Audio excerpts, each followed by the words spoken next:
gaafii lammaffaa Yohaannis boqonnaa 8 lakkoofsa 40 irratti maal jedha? Yohaannis boqonnaa 8. Eshi. Isin bana. Tole argadheera. Ani dhugicha.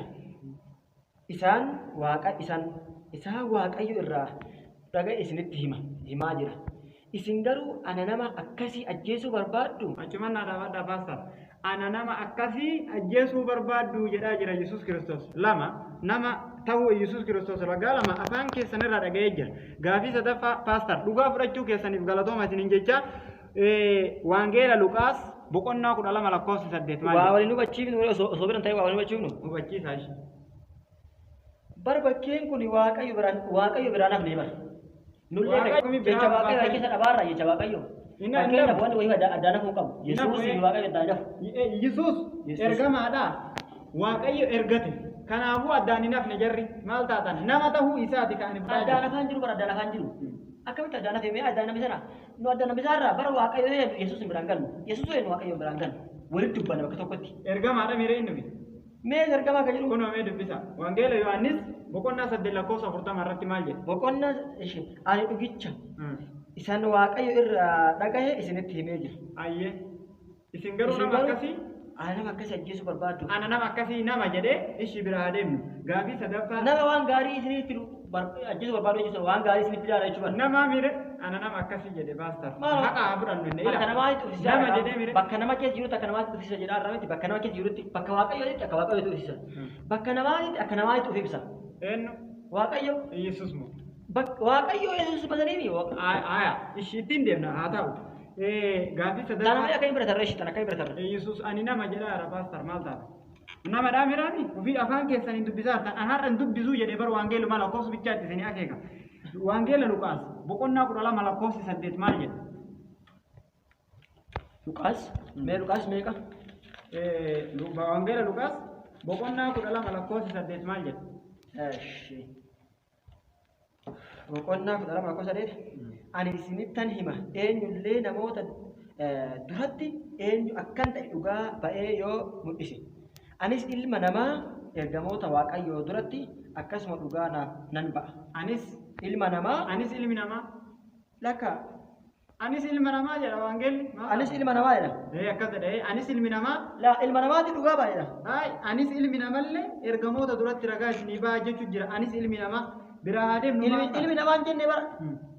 Anis ilmi namaa jedha baastar dubbisa maa argan jirtani Wangeela. Ilma namaa jechuun dogongora barreeffama ta'inna ilma namaati. Ilma namaatiif dhugaa ibsa jedha. Lakki anis ilmi namaa ergamoota duratti ragaa isinii bahaa jira. Lakka ilmi namaa jedhe kun amma? Ilmi namaa. Barreeffama wajjin. Haa fudhannu. Barreeffamni dogongoraa miidhiisa. Dogongora ta'ee barraa'ee lafa jiraami. Akkasumatti haa fudhannu. Gaafii afuraffatti isinii haa deemnu. Mul'ata Yohaannis boqonnaa 22 lakkoofsa 16 irratti maal jedha? Mee mul'ata Yohaannis jettanii? Isin waan moon jedhaa dhugan maa osoo waliin sirraa hin birataa. Sirreessinaa birumaa deemaa. Takka tokko osoo waliin sirraa hin birataa. Kitaaba kana waan nama fidee keessatti dubbisaa bulee. Baastar haqaa mi'a. Torbee tarte kana guutuu dubbisaa turan kitaaba kana jechuudha. Ayyee. Maaliif dhugaataan agarsiisuudhaaf? Dhugaa. Wanni wayii nama sorbatti yoo ta'e sirrii miti jechuudha. Waan kana osoo maal jennaan namuma osoo jedhaa armu. Mee ilma Yesuus Kiristoos Waaqaa fi Yesuus addaan hin ba'u jarri lamaan tokko wayita kaan nama fakkaata wayita kaan jettaniimi ragaanima dhufaa isin ittuma oofaame.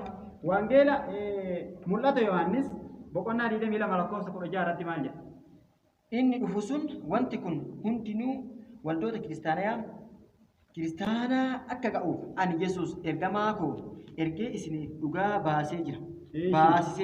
Achuma dhaabbata gaafii qaba. Ani Yesuus ergamaa koo isiniif ergee ragaa baasee jira jedha Waaqayyo. Ergamaa koo isinii ergee. Ani Yesuusin ergamaa koo isinii ergee ragaa isinii baasee jira. Wanni kun kitaaba makeen namoo? Qoy irra deebisii dubbisa. Mee qoy. Waan naan haayitaa kuma baastar. Haayitaa jechuun wanti kun mee qoy waan dogongora wayita keessaa fakkaata. Inni dhufu sun wanti kun hundinuu waldoota kiristaanaa akka ga'uuf ani Yesuus ergamaa koo ergee dhugaa isiniif dhugaa baasisee jira. Akkana jedha Wangeelli dhugaadha. Yesuus ergamaa ergeetiin hin jira. Hayyeeka biraa adeemnu paastar. Yesus Kristos ergamaa ta'uu agarre nama ta'uu agarre afaan keessa bakka dubbisaa. ufuma bakka bu'ee dubbate maal ta'u ufuma bakka bu'ee. Maal ta'a miti ragaa mida. Bakka bu'eetiin. Hai har'a wal irra jiru paasta. Har'a kitaaba bichaa haa dubbifnu paasta. Wanti kun jechuun wanta namaan galle kabajamoo paasta. Kabajama maal waaqayyo isin haa kabaju. Waaqayyo isin haa kabaju. Kabajama. Amiin. Wanti xiqqoo isin Afaan keessa irra dubbisaa jirtanii har'a dharaaf fee hin barbaadani ani amantiin islaamaa dirqiin fudhadhaadhaan jiru hayti akkuma haa beenu